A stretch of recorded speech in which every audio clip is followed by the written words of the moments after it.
오늘 한판 인터뷰 정말 할 말이 많은 주제입니다. 바로 부동산 문제인데요. 한국 사회 가장 민감하고 중요한 이슈가 되겠습니다. 영혼까지 끌어모아서 영끌해서 집을 사야 했었다. 이 넓은 땅에 내 집 하나 없다. 뭐 이런 생각하는 분들 또 많으시죠. 도대체 지난 수년간 집값 왜 이렇게 올랐을까? 또 이 문제는 어떻게 해결할 수 있을까? 또 색다른 관점에서 해법을 진단하실 분을 오늘 모셨습니다. 중앙대학교 도시기획학과의 마강래 교수님, 어서 오십시오. 초대해 주셔서 감사합니다. 우리 진중권 작가님, 안녕하십니까? 김성애 소장님, 안녕하세요. 안녕하십니까? 네. 우리 김성애 소장님이 그 누구의 팬이 되기가 굉장히 어려운 분인데, 네, 그렇습니다. 우리 교수님 팬이라고. 제가 PD님을 붙들고 몇 날 며칠 동안 교수님 모셔야 된다라고 강력하게 주장을 해왔습니다. 네. 제가 영광입니다. 우리 진중권 교수님도 부동산 문제에 관심이 많으셔서. 심지어 네. 저분이 제 팬도 아니거든요. 오늘 방송이 괜찮네요. 자, 일단은 그 부동산 그 책을 그 내셨는데 제목이 부동산 누구에게나 공평한 불행, 어떤 의미입니까? 제가 이 책을 작년에 집필하면서 뭐 다들 또 뭐 비슷한 상황을 겪으셨겠지만 예. 어느 자리에 모일 때마다 다 집 얘기, 집값 얘기. 집값 얘기. 음. 근데 자세히 보면은 뭐 유주택자나 무주택자나 다 아쉬움도 있고 분노하는 것도 있고 다 그랬던 것 같아요. 아니 근데 무주택자는 분노하는 지점이 이해가 되는데 유주택자는 왜 분노합니까? 세금 뭐 많이 때문에? 낸다고? 그렇죠. 예. 그러니까 뭐 이런 거예요. 그러니까 아쉬움이 있어요. 일단은 저쪽 지역에 내가 살 수 있었는데 많았던 곳이었는데 그리고 또 하나는 세금 관련해 가지고 좀 불만이 예. 많았고요. 근데 뭐 책 제목은 그렇다 쳐도 제일 사실 크게 불행한 사람들은 무주택자들이죠. 이거는 사실 뭐 비교할 수 없는 어떤 그런 것 또 같습니다. 강남에 집 있는 사람들도 또 지들끼리 또 뭐 이럴 거 아니에요. 아무도 근데 이제 행복한 사람이 어디에서 없네. 주택이 있더라도 본인이 사는 것보다 조금 더 나은 집에 살고 싶은데 10년 전 같으면 내가 한 5년 일하면 업그레이드 할 수 있겠다 이랬던 계획들이 망가지는 것이 주는 박탈감도 상당했던 것 같아요. 맞습니다. 그러니까 유주택자들도 그런 박탈감이 없는 건 아니에요. 예, 그렇군요. 그러면 이 누구에게나 공평한 불행은 그러면 모든 문제에 대해서 다 공평하게 각자 처한 위치에 따라 불행하다 이런 말씀인가요? 그러니까 모두가 불행하다 이런 집값이 폭등하는 시기에는 좀 그거를 조금 더 강조하기 위해서 이렇게. 그러니까 이게 지금 제목이 지금 나왔습니다. 시기가 불행한 시기인 거죠. 기간으로 그렇죠. 뭐 몇 년을 그렇죠. 정해야 될지 모르겠습니다. 그렇죠. 부동산과 관련해 가지고는 참 불행한 시기 같습니다. 지금 뭐 많은 사람들이 궁금한 게 그래서 어쩌란 얘기냐, 집을 사란 말이냐, 말란 얘기냐. 어쩌란 말이냐. 예. 그러니까 제가 집 사야 돼 말아야 돼 이런 집은 많이 받으실 텐데. 그렇죠. 많이 봤죠. 제가 이제 다른 방송에서도 얘기했는데요. 예. 제 주변에 부동산 전문가치고 부동산 투자에 성공하신 분들 없어요. 경제학자들이 주식 투자 못 하잖아요. 맞습니다. 경영학 전공하신 분들이 또 주식 투자에 또 이렇게 잘하시는 건 아니고. 예. 그래서 아마도 전문가들이 가장 많이 얘기하는 게 네. 실수요면 사라. 사실 정말 살 집이면. 네, 가장 안전한 말인 것 같아요. 그거를. 근데 이제 저는 사실 뭐 내일 주가도 어떻게 될지 잘 모르지 않습니까? 예. 근데 이제 질문을 바꿔서 누가 저한테 그러니까 제가 무주택자라면은 예. 사겠느냐라고 묻는다라면은 저는 안 사겠다라고. 무주택자면. 네네. 입장 바꿔서. 예, 지난번에 나오셨던 하박 그분도 지금 예, 고점을 찍었고 김경민 아마 교수님. 이제 내려가기 때문에 음.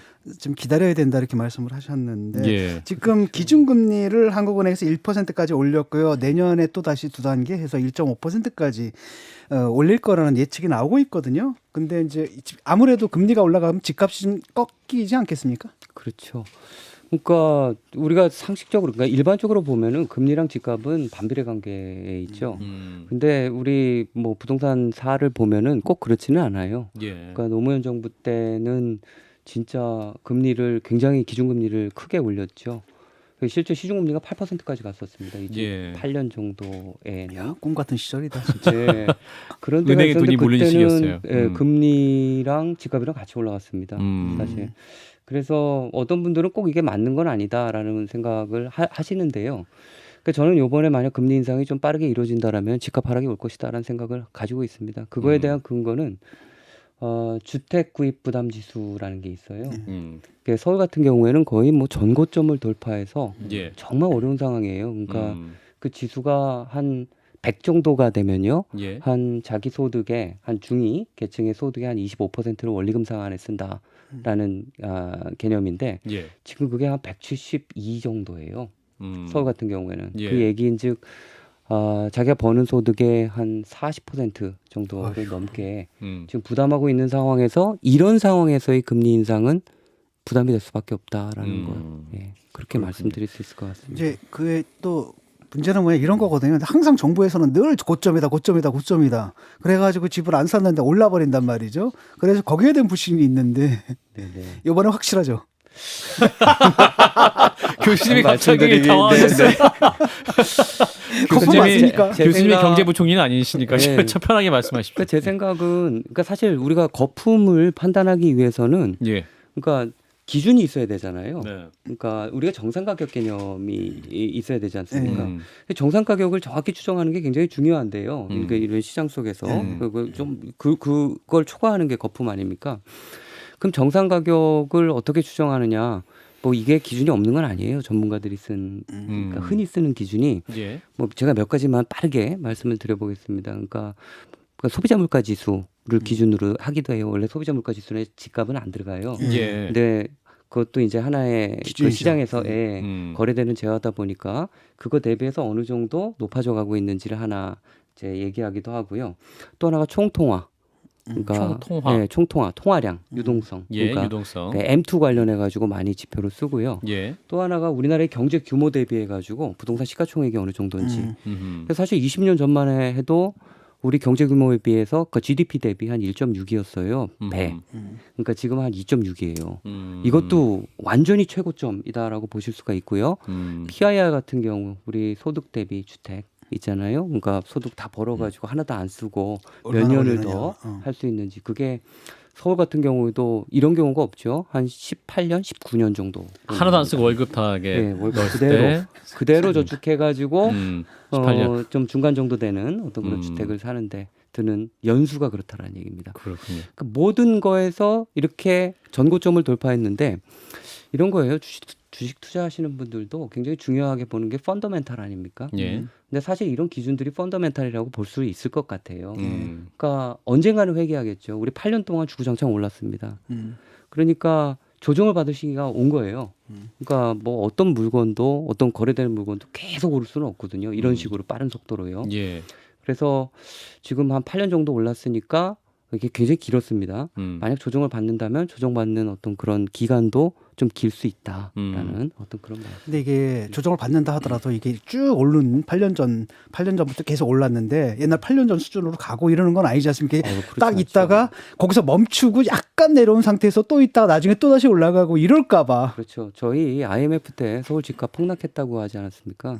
서울 집값 폭락 분이 한 18% 정도였어요. 아유, 그때 떨어진 게. 네, 그때 그러니 뭐 진짜 나라가 뭐 진짜 위태위태하다라고 생각을 했었고 뭐 금모기 운동했을 때도 그래서 만약 주택 가격이 떨어져도 뭐 조정을 받고 굉장히 큰 크래시가 있다 그래도 뭐 20%를 넘어가는 거는 이건 정말 큰 일이다라는 그것도 정부에서도 뭐 최선을 다해 방어하지 않을까 만약 그런 일이 일어나게 그래서 이번 된다면. 이제 문재인 정부에서 부동산 문제를 잡기 위해서 자신 있다 하면서 잡기 위해서 여러 가지 해법을 계속 시장에 냈지 않습니까? 근데 굉장히 효과가 없었습니다. 그래서 교수님께서 좀 여러 국면을 보셨을 때 뼈아픈 실수랄까요? 어떤 정책적으로 봤을 때 판단이 좀 미스였다. 이게 26차례 했단 말이죠. 근데 이거 실패였다. 자체가 지금 그렇죠. 문제 어떤 아니겠습니까? 부분을 좀 꼽을 수 있을까요, 교수님께서 그러니까 보셨을 때? 실제 이제 집값이 상승하는 시기였어요. 전 예. 세계적으로.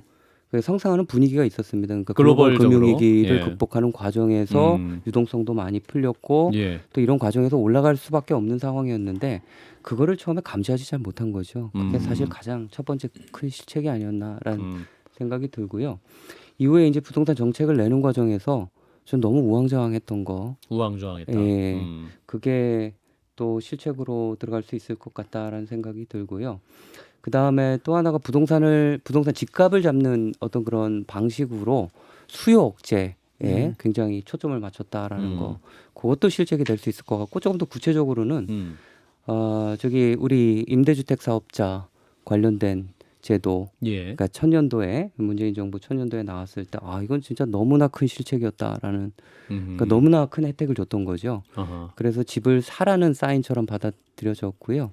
그때 임대주택 사업자들이 이 사들인 집이 뭐 100만 채가 100만 호가 넘어가는 거 아닙니까? 지금? 제가 정확한 숫자는 모르겠습니다. 근데 그때 이후로 엄청나게 많이 예, 그럼 뭐 임대사업자 제 기억으로는 지금 150만 호, 좀 정확한 수치는 아니긴 한데 어쨌든 그렇게 해서 그게 공급 물량을 그만큼 묶어버린 거잖아요. 지금 정부가 한 해 50만 호씩 지어도 안 되는 물량을 이렇게 묶어버리니까 사실은 되게 어려워졌던 측면을 다들 말씀하시더라고요. 그렇죠. 묶여버린 것도 있고 그 다음에 뭐 취득세, 그 다음에 보유세, 양도세, 뭐 심지어는 건강보험료까지 다 이제 할인해주는 혜택을 정말 종합 선물 세트로 줬죠. 그래서 집 사라는 어떤 그런 신호가 아니었을까라는 생각이 들고요. 또 하나 실책은 임대차 3법.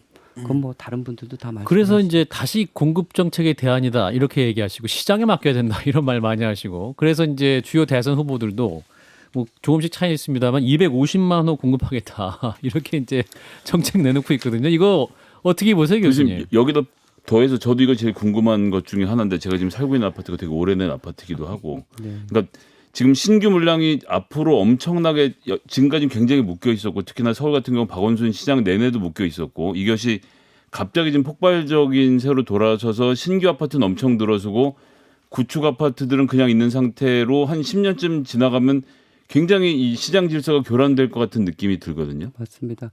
이제 그런 부분도 있지만 그러니까 사실 부동산 정책은 이렇게 공급 폭탄식으로 하면 안 돼요. 그러니까 부동산 정책은 그냥 장기적인 비전을 가지고 이제 물량 정해가지고 예. 그걸 갖다 지속적으로 공급하는 게 필요하죠. 왜냐하면은 원래 부동산 정책은 이런 플럭추에이션이 있을 수밖에 없는 시장이에요. 변동이 있을 수밖에 없다. 왜냐하면 수요는 즉각적으로 반응하는 데 비해서 예. 공급은 비탄력적이거든요. 그렇기 때문에 항상 이런 게 있고 또 국제 정세라든가 또 이런 거에 따라서 영향을 받고 그래서 이런 것들을 그냥 어떨 때는 감내해야 돼요. 예. 이게 흔들릴 수 있는 시장이다라는 거. 장기적 저희가 중요한 거는 장기적으로 이제 공급 물량을 꾸준하게 이제 내는 게 중요할 것 같고요. 그러니까 우리 2사 대책 그러니까 작년에 나왔을 때 정부에서 이런 얘기를 했어요. 지금까지 수도권 물량이 188만 호다. 이제 계획 공급 물량이요. 예.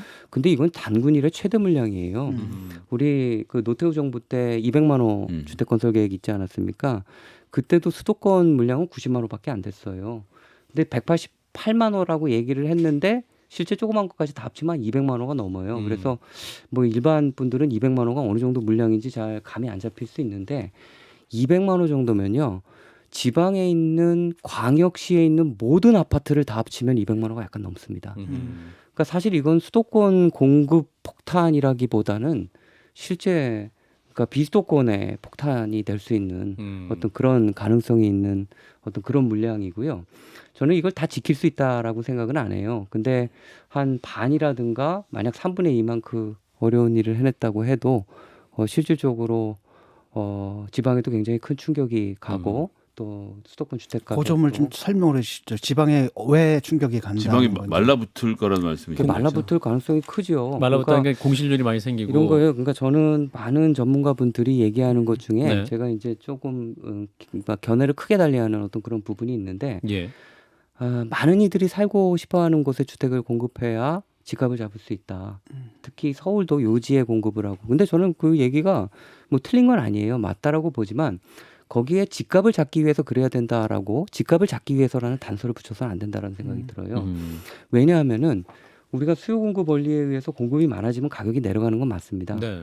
근데 실질적으로 새롭게 공급되는 물량은요 정말 명품이에요. 그렇기 때문에 그 명품이 가격을 끌어올리는 효과를 이제 내게 되는 거죠.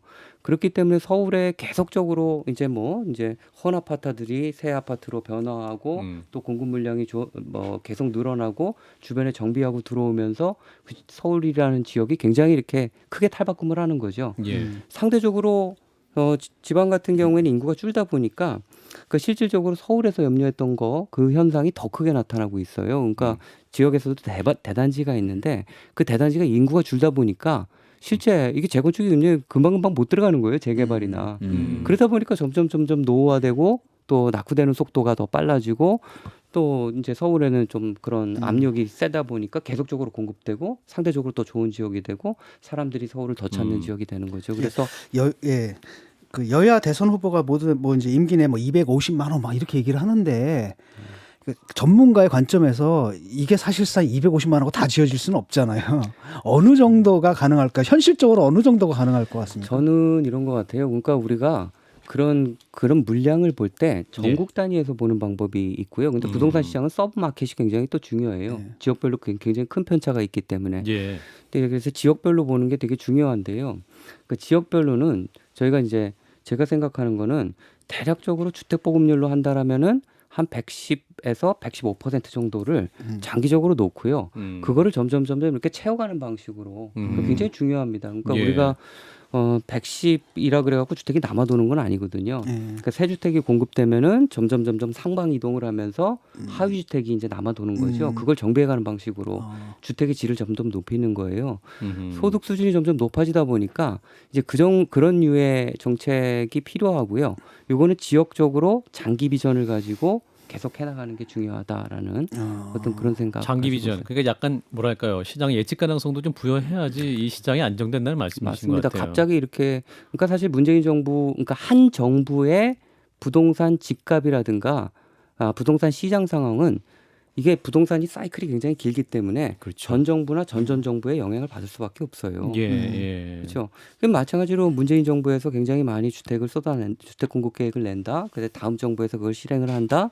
뭐 이렇게 되면은 그 다음 정부나 또 다다음 정부에서 또 영향을 받을 수밖에 없는 그런 상황. 임대차 되는 거죠. 3법에 이제 문제가 많다라고 말씀을 하셨지만 그래도 정책의 일관성이라는 게 있어야 되지 않습니까? 이게 화살을 펴려면 이렇게 더 그러니까 사실은 이게 수정하려다 더 또 왼쪽으로 간다라든지 오른쪽으로 간다라든지 이런 게 있어가지고 그러면 이거는 뭐 수정이 필요한 겁니까? 아니면은 근간을 유지한 채 약간의 미세 조정이 필요한 겁니까? 어떻게 보세요? 그런 것 같아요. 그러니까 다주택자 양도세 완화 관련된 경우에도요. 아마도 제 생각에는 정부에서 고민을 했을 것 같아요. 그러니까 이게 물량이 좀 나오게 좀 매매 물량으로 전환이 되게 좀 하려고 했을 것 같은데 이걸 못하는 이유 중에 하나가 사실 정책의 일관성 측면이 아니었나. 저는 그건 또 굉장히 중요하다라고 봅니다. 그러니까 임대차 3법 같은 경우에도 갑자기 이걸 없앤다든가 하게 되면 충격이 크고 또 하나가 정부에 대한 불신. 그러니까 부동산이 굉장히 심리적인 부분이 많기 때문에 그래서 이거를 또 그러니까 들어온 게 아주 악은 아니에요. 아주 나쁜 건 아니에요. 단 이제 우리가 알아야 될 거는 지금 계약갱신 관련해 가지고 우리 4년 가능하지 않습니까?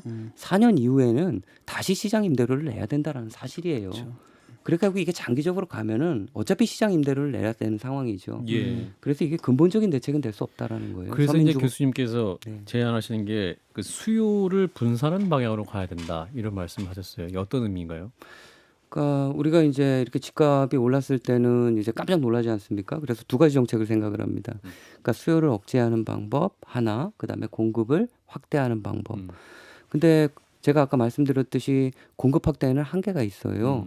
그러니까 이 한계를 저는 우리가 신도시 관련해 갖고 3세판 했어요, 지금. 그러니까 한번 보시면요. 노태우 정부 때 신도시 1기 신도시 나왔죠. 그다음에 정부 2개 건너뛰고 그다음에 노무현 정부 때 나왔어요. 또 이명박 박근혜 정부 건너뛰고 문재인 정부 때 나왔어요. 이게 집값이 뛰는 방법이 그러니까 집값이 폭등했을 때 신도시 정책이 나왔거든요. 이게 집값이 상승하는 원리가 이렇습니다. 한번 쫙 뛰었다가 그다음에 응축하는 기간이 있어요. 그러다가 또 한 번 뛰었다가 그럴 때마다 이제 허둥지둥해 가지고 이런 것들을 내놓는 거죠. 그러면 이거의 근본적인 이유는 뭐냐? 저는 공간 쏠림 현상이라고 보는 거예요. 왜 수도권에만 이런 대책들이 계속 나오느냐? 계속적으로 수도권이 더 좋아지고 청년들이 더 이제 선호하는 지역이 되고 일자리가 수도권에 쏠리고 그러다 보니까 악순환이네 그냥. 계속 악순환이 되는 거예요. 그래서 이 패턴이면은 문재인 정부 이후 그 다음 정부에서 사기 신도시 나오지 않겠습니까? 그 저희가 이런 과정에서 무엇을 배웠는지, 그러니까 신도시 정책이 나쁘다라는 건 아니에요. 지금 그 정책이 안 나왔으면은 진짜 서민들은 굉장히 크게 고통받았을 수도 있겠다라는 생각이 드는데 우리가 장기적인 어떤 그런 프레임으로 놓고 보면은 앞으로 이러다가 우리가 특단의 조치를 취하지 않다가는 사기 신도시도 나오겠다라는 거고요. 그러면은 공급 정책에는 여태까지 계속 노력을 하지 않았습니까? 이 한계 있다라는 것을 인정을 해야 되고요. 수요를 건드려야 되는데 수요는 억제는 바람직하지 않은 것 같아요. 그러니까 억제가 아니라 이것도 얘기가 기니까요. 수요를 분산시키는 정책으로 나가야 된다라는 거고요. 예. 어디로요? 지방으로. 예, 그러니까 수도권 이외에 다른 지역들을 조금 더 이제 대도시권을 키우는 거죠. 그러니까 이제 제2의 수도권을 만들자는 말씀이신 거죠. 네네. 메가시티라고 설명이 되는 것이고 네네. 지금 이제 후보지로는 어디를 꼽으실 수 있겠습니까? 그러니까 지금 여러 군데가 지금 언급이 되고 있어요. 그러니까 뭐 부울경 지역에서 부울경도 얘기 부울경 나왔었고요. 메가시티 나오고요. 그다음에 광주 전남도 나오고요. 또 세종 이제 그 충청 지역도 이제 나오고 있는데 사실은 뭐 가능성이 가장 높은 지역이 부울경 지역이 실제로 되지 지자체다 않을까라는. 체장들도 관심이 있고. 그리고 네, 국고의 네. 지원 현황을 생각해 보면 지금 메가시티를 여러 개를 동시다발적으로 만들 수는 없을 것 같고요. 그러면 집중적으로 부울경을 하는 정책에 대해서는 교수님의 입장은 어떠십니까? 저는 그렇다 그래가지고 이게 이제 좀 뭐 아시겠지만 우리나라 이제 정책 역사, 정책사를 보면은 아마 또 한 곳만 집중적으로 해서 하기는 힘들 겁니다.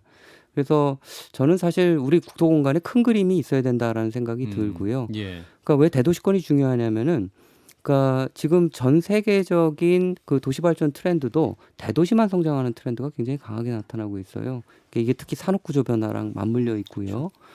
그렇다 보면은 지역에서도 이런 거에 대한 준비를 해야 된다라는 거고요. 이거는 이제 지역에서 올라오는 어떤 그런 목소리를 담아야 되는데 그 목소리가 가장 빨리 모아지고 가장 빠른 곳이 지금은 부울경 지역이기 때문에 부울경 지역에서 조금 더 관심을 기울이고 또 좀 예. 집중적인 어떤 그런 네. 그 지금 종부세 얘기가 좀 나오고 있지 않습니까? 뭐 그 세금 폭탄이 뭐 이런 얘기가 나오는데 또 후보마다 또 얘기가 달라요. 뭐 윤석열 후보 같은 경우에는 종부세는 고문이다, 억울한 피해자가 생긴다, 종부세 폐지해서 뭐 재산세 통합하자 이런 얘기를 하고 있고 이재명 후보는 또 국토보유세 뭐 이런 얘기를 하고 있는데 어떻게 평가하십니까? 저는 이 오랜 과정을 사실 노무현 정부 때부터 보면서 종부세가 굉장히 소모적인 이게 효과에 비해서 너무나 낭비적이고 소모적인 어떤 그 논쟁을 불러일으키지 않았나라는 네. 생각을 가지고 있어요.